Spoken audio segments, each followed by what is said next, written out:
Class 11 11वीं कक्षा।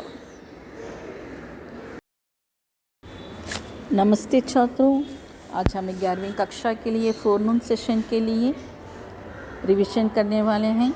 Revision के लिए आज हमें लेसन 6 वह चीनी बाई देखने वाले हैं। इस लेसन में कठिन शब्द, मुहावरे के अर्थ और वाक्यों में प्रयोग कीजिए। एक या दो वाक्यों में उत्तर लिखिए, विस्तृत उत्तर दीजिए और संदर्भ सहित वाक्य कीजिए आदि दिया गया है। छात्रों, इसे ध्यान से पढ़ लेना। इसके बाद यहीं पर मुहावरों का वाक्यों में प्रयोग दिया गया है। यहीं पर 9 मुहावरे दिए गए हैं, इसे अपने वाक्यों में प्रयोग करना है। सांचे में ढलना, होम करते हाथ जलना, आँखों के अंधे नाम, नैनमुख, परलोक सिधारना, वही मनस्य बढ़ाना, काया पलट करना, अंतर्निहित हो जाना, सिहर उठना, अवांछनीय। अब एक या दो वाक्यों में उत्तर दीजिए के बारे में देखेंगे। यहाँ पर 6 प्रश्नोत्तर दिया गया है। पहला प्रश्न, वह चीनी बाई शब्द चित्र की लेखिका कौन है?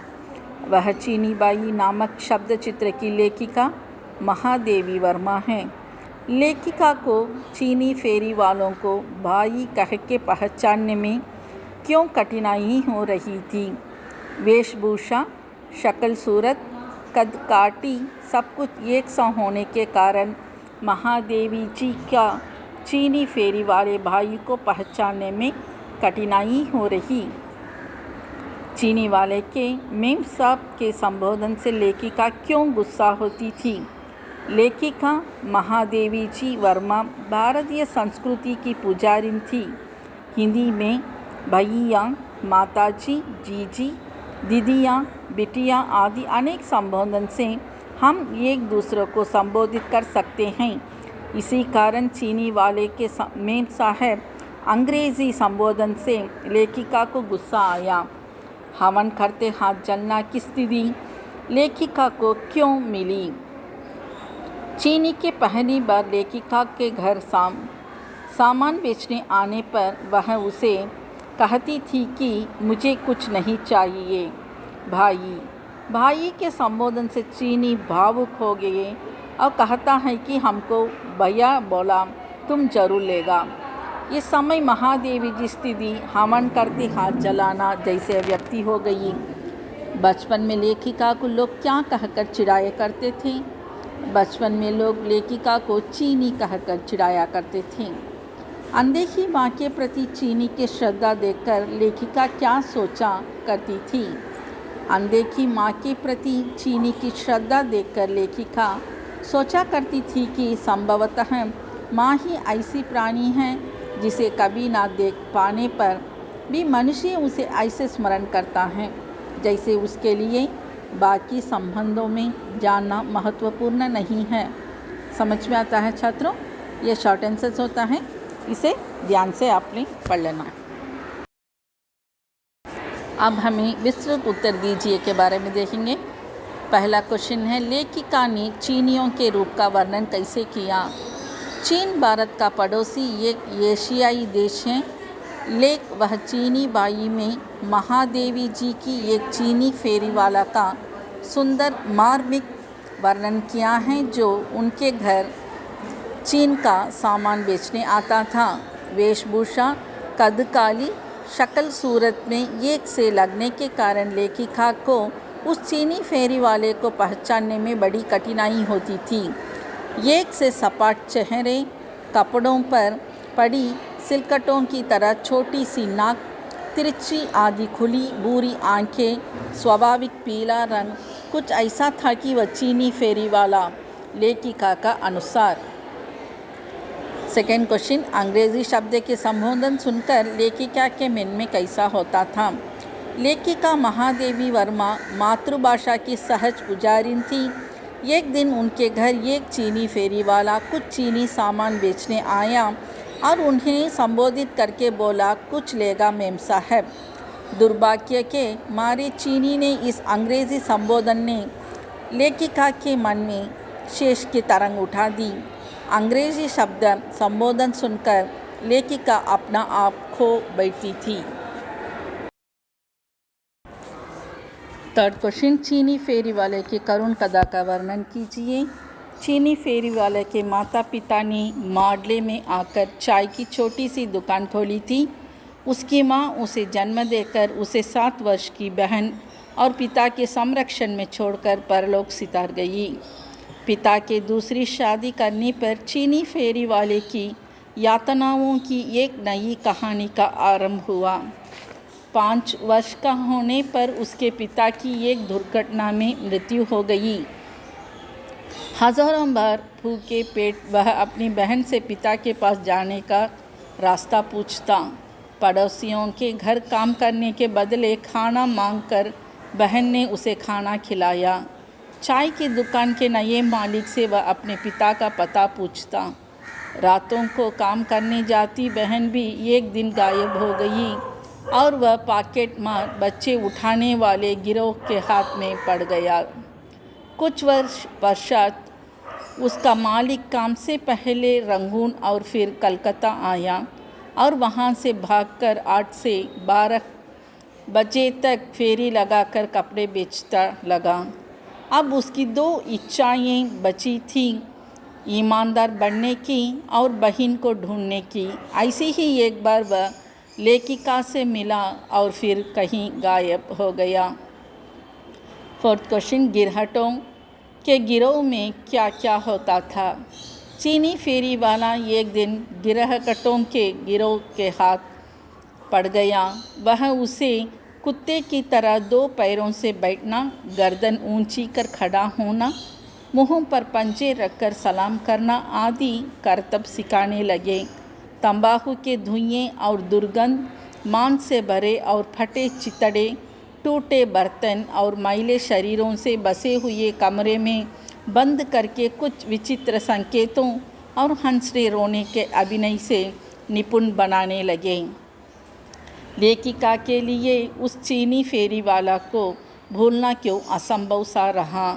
चीनी फेरी वाला सिस्टर शब्द के प्रयोग से लेखिका के काफ़ी करीब आ चुका था। चीनी फेरी वाले की अपने देश के लिए लड़ने की बात सुनकर लेखिका ने इधर उधर से और कुछ अपना पैसा जोड़कर उसके चीन जाने का प्रबंध कर दिया। कई वर्ष बीत जाने पर भी वह वापस नहीं लौटा। घर में चीनी फेरी वाले से खरीदे विदेशी रेशम के दान उसे कभी उसके बारे में भूलने नहीं देते थे। इसके बाद यहीं पर संदर्भ साहित्य व्याख्या कीजिए दिया गया है। यहीं पर 4 संदर्भ साहित्य व्याख्या दिया गया है। चलो अब उसके बारे में देखेंगे। फर्स्ट वन है, हम कार्बन की कापियाँ नहीं हैं, हमारी भी एक कदा हैं। लेख व चीनी भाई, लेखक महादेवी वर्मा। लेखक का परिचय, जीवन की गहराई में उतरकर यथार्थ का हृदय स्पर्शी चित्रण करने वाली छायावती सुप्रसिद्ध कवियत्री महादेवी वर्मा जी की द्वारा लिखा गया वह चीनी बाई लेख का एक मार्मिक शब्द चित्र है। चीन भारत का पड़ोसी देश है।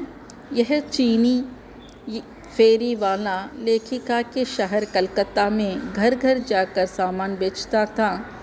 लेखिका को सब चीनी एक से दिखते थे और वह उन्हें पहचान नहीं पाती थी। प्रस्तुत पंक्तियों में चीनी फेरी वाले लेखिका के शंका का समाधान करते हुए कहता है। व्याख्या, लेखिका को चीनी व्यक्त अपना वेशभूषा, कद काठी, बात करने के ढंग से एक से लगते थे। उनके यह भाव उनके चेहरे से पढ़कर चीनी फेरी वाला भी अपनी शांत स्वर चेष्टाओं से लेखिका को ये कहता है, हम सब चीनी एक दूसरे की कार्बन कॉपी नहीं है।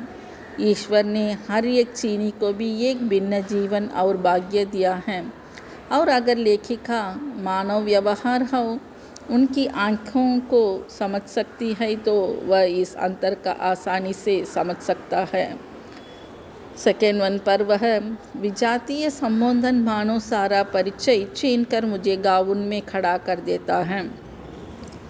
लेख वह चीनी बाई, लेखक महादेवी वर्मा। लेखक का परिचय ऊपर में दिया गया है, उसी को लिख लेना। संदर्भ चीनी फेरी वाला कलकत्ता शहर में गली गली घूमकर अपना सामान बेचते समय लेखिका को देखकर मेम साहब संबोधित करके बुलाता है। व्याख्या भारतीय संस्कृति, भाषा, पहरावे की पुजारिन लेखिका चीनी फेरी वाले के उन्हें मेम साहब के उच्चारण से क्रोधित हो उठती हैं। उन्हें लगता है कि चीनी फेरी वाले उन्हें मेम साहब कहकर उन्हें न केवल उनकी जाति बदल दी वरन उनका पहरावा भी बदल दिया है। थर्ड वन, होम करते हाथ जला वाली कहावत हो गई है। ये भी ऊपर एक दिया गया है, उसके अनुसार लिख लेना। मनुष्य को संसार बांधने वाला विधाता माँ ही है, इसी से उसने मानकर को ना मानना सहज है। लेखक वह चीनी बाई, लेखक महादेवी वर्मा। संदर्भ चीनी फेरी वाले के जन्म से समय उसकी माँ उसे 7 साल की और पिता की संरक्षण में छोड़कर मर गई। चीनी फेरी वाले के इसी दुख वर्णन लेखिका को उपर्युक्त पंक्तियों में किया गया है। व्याख्या चीनी फेरी वालों को जन्म देकर उसकी माँ मर गई। चीनी फेरी वाले ने कभी अपनी माँ को नहीं देखा था, फिर भी उसके मन में उस माँ के लिए असीम प्यार श्रद्धा थी। लेखिका चीनी फेरी वाले के इस प्यार के वर्णन करते हुए लिखती हैं कि इस संसार के सभी रिश्तों को आपस में बांधने वाला शब्द माँ ही है।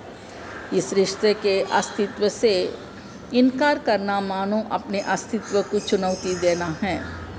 इसके अलावा यहीं पर अन्य अनिवार्य प्रश्न दिया गया है, इसे भी ध्यान से पढ़ लो। वह चीनी बाई कैसा लेख है। चीनी को नहीं कहने से लिए लेखिका ने क्या किया और उसका क्या परिणाम हुआ। सब कुछ बिक जाते के पश्चात चीनी लेखिका लिए क्या लाया। रूमाल कैसे थे। कलकत्ता आने के बाद चीनी ने क्या किया था। चीनी की 2 इच्छाएं क्या थी। क्या छात्रों समझ में आता है। ये फ़ोन सेशन के लिए हमें रिवीजन किए हैं, इसे ध्यान से सुन लेना छात्रों और रिवीजन करके एग्ज़ाम के लिए तैयार हो जाना। धन्यवाद।